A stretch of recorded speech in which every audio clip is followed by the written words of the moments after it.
महशर में हसान सदे भर बिहारे सरवर जो सनागर समझी सो मुखे बिखली उतखी कारे शलनात जसद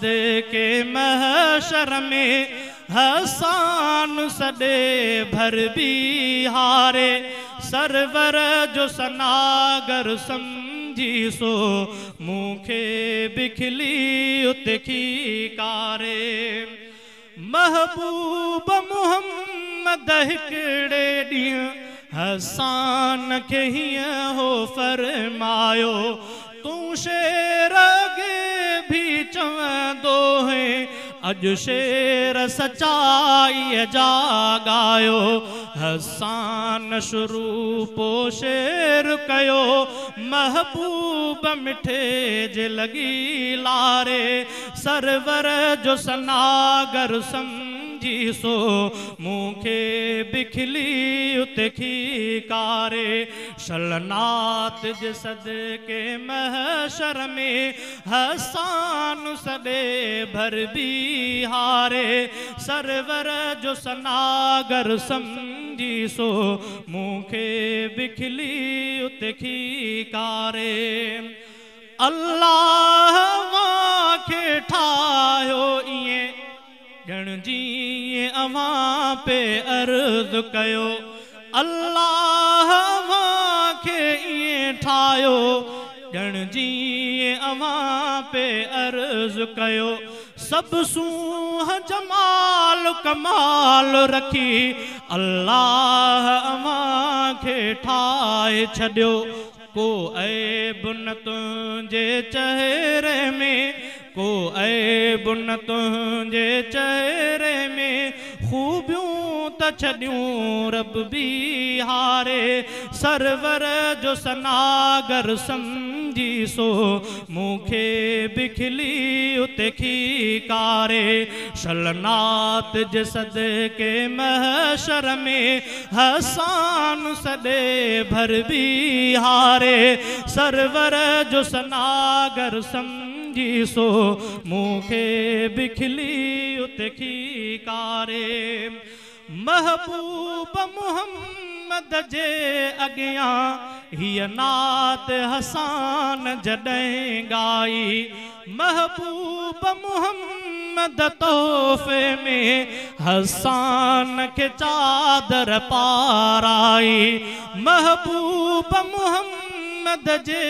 अॻियां हीअ नात हसान जॾहिं गाई महबूब मुहम्मद तोहफ़े में हसान खे चादर पाराई इएं नात जी सिन्फ़ उतां थींदे शाइर खे अञा थी सींगारे सरवर जो सनागर समझी सो मुखे बिखली उतखी कारे मुखे न लिखण जी ताक़त पर अल्लाह इहो एहसान कयो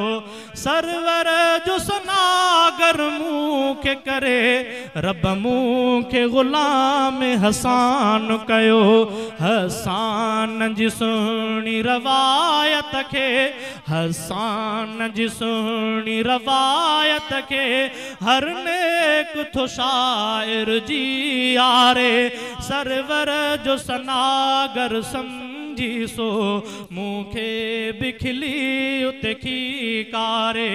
शलनात जे सदके महशर में हसान सदे भर बिहारे सरवर जो सनागर समझी सो मुखे बिखली उतखी कारे महशर में खुदा जे मुँह का पुछे छा आंदो सनाउल्लाह अथी मूं अर्ज़ु कंदुसि त हुज़ूर संदे हिक नात सवा ॿियो कुझु बि न थी। मंज़ूर अमल जे आहे पोइ मंज़ूर अमल जे ही आहे जन्नत में पोइ मूंखे छॾ ॾेखारे। मंज़ूर अमल जे ही आहे जन्नत पोइ मूंखे छॾ ॾेखारे। सरवर जो सनागर समझी सो मूंखे बिखली उते खीकारे। शलनात जे सदके महशर में हसान सदे भर बिहारे। सरवर जो सनागर समझी सो मूंखे बिखली उते खीकारे।